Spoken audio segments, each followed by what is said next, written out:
The 2024 college football season comes to an end. Ohio State is crowned the victors. They win the national championship against Notre Dame. What a season, what a game. Let's go through some takeaways that we had from the game. Finally, some vindication for Ryan Day.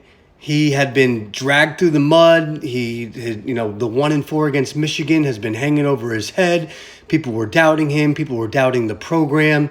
And Ryan Day just came into the playoffs and put on a fucking beast mode performance. And he dominated the entire postseason, dominated the whole playoffs. He dominated this game.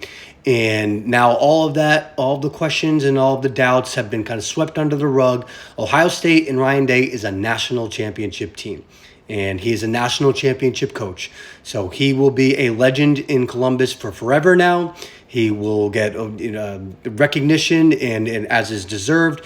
He's a national championship coach. Congratulations to Ryan Day.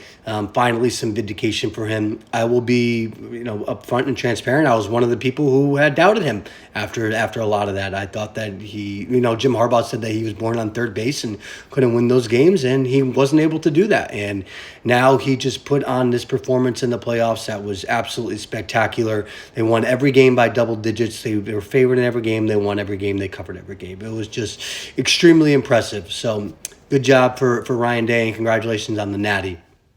Is this the last of the super team? I've heard a lot of talk about this, and I'm not so ready to jump on this bandwagon that this is the last super team. Obviously, this roster was absolutely loaded. The most talented roster in the sport this year, for sure.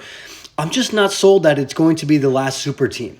And I'm saying that because we've seen this model work the past 2 years. We saw this model work for Michigan last year, and we saw this model work for Ohio State this year, where your elite guys come back. If they have a disappointing loss in the postseason the year prior, you get dudes that are going to be bought into the program and that are hungry for a national championship. We've seen this model work now 2 years in a row, both with Michigan and Ohio State. So I do think that there is room for this to happen again. Obviously, the crux of this and the foundation of this will need to start in high school recruiting, because when you look at these two teams, yes, Ohio State did go into the portal and grab some dudes. The foundation of this team was, and like this $20 million roster that they had, it was spent on the retention and these guys that they had recruited through high school. And that was the same thing with Michigan. That team that won the national championship last year, that was done through high school recruiting. So they can use the portal, if needed and where you can need to fill spots, but it's going to be done through high school recruiting. And I think that these programs like Ohio State and Georgia and Alabama, they're still recruiting high school at a very elite level. So I'm not going to rule this out as the last super team, although I do think that this breed is dying. All right, now let's talk about Notre Dame for a little bit. Notre Dame made this a game. Ohio State was in blowout mode for a second. They went up 31-7, and Notre Dame kind of put a cap on that. And they made this close. They made this competitive. So kudos to them. Credit to them. That was they made it an exciting game when they had when Ohio State was absolutely rolling. They came back. So credit to them. That was awesome for Notre Dame and for Marcus Freeman. Will Howard also looked impressive tonight. I thought this is the best game that I have seen Will Howard play all year, maybe in his entire career. He made some really big throws. All season, he had just been the beneficiary of throwing to Jeremiah Smith and Emeka Egbuka and having, these two monsters that running back in his backfield. But he looked like a weapon today. So credit to him. I thought he was really impressive. I think that will help with his draft spot. Riley Leonard is so slippery in the pocket. I mean, he's definitely a running quarterback, but he is so slippery. He's one of the most elusive and most evasive quarterbacks in the pocket.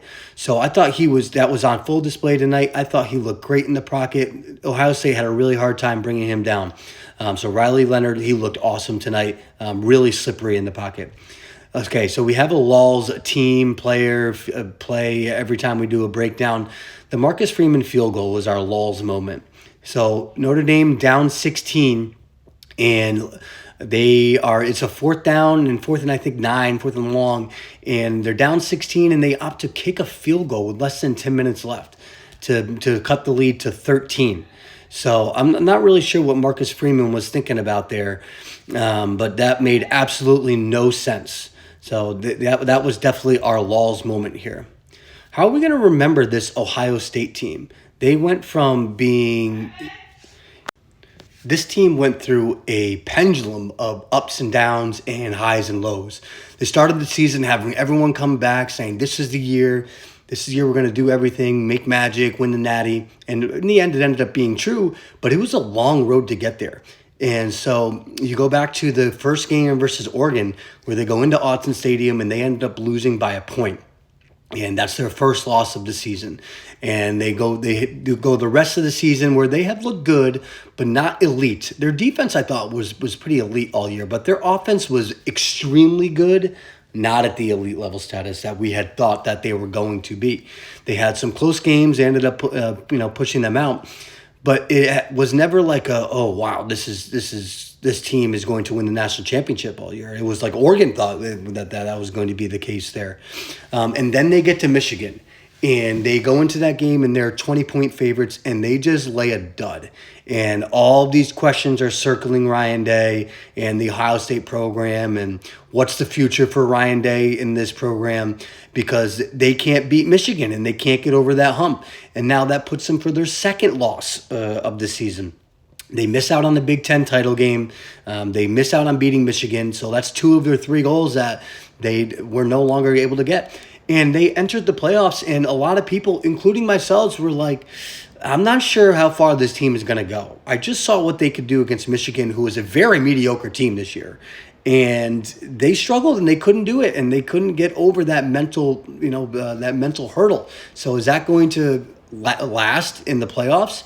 And Ryan Day just squandered all of that doubt, all of those questions, and they were extremely impressive in the playoffs. Like, obviously, this is our first 12-team playoff that we've had to see, but that was by far the most impressive route that we've seen in the playoffs. They had the hardest path for sure, and they won every game by double digits. So, what a crazy case of highs and lows throughout the entire season for Ohio State. I think they'll be remembered as legends. They'll be remembered as a team that was bought in throughout in the offseason, who wanted to come back and to win a national championship. So hopefully that will be built into the fabric of the program as they move forward into next year and the years to come. People can model from this team. What about the future of both of these programs, speaking of that? I think they're both going to be set up for success here. Obviously, Ohio State is going to lose a ton of people to the draft and to the NFL because their roster was absolutely loaded, and their big-time players are going to head off to the league.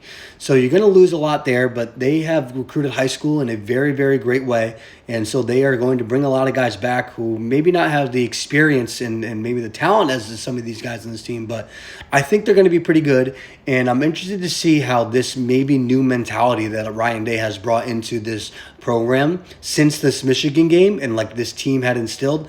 I wonder how much that is going to impact the future of this program. So I think that we have high hopes for this program in Ohio State. Ryan Day finally gets over the hump. So I think they're going to be great moving forward. Not a surprise.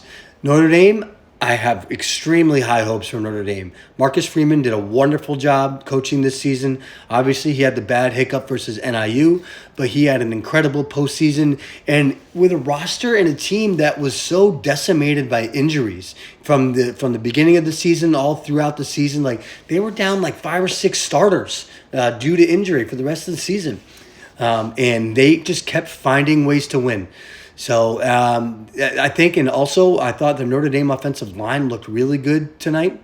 So that's going to be good to hang your hat on for next season. So I think the future of both of these programs are going to be great.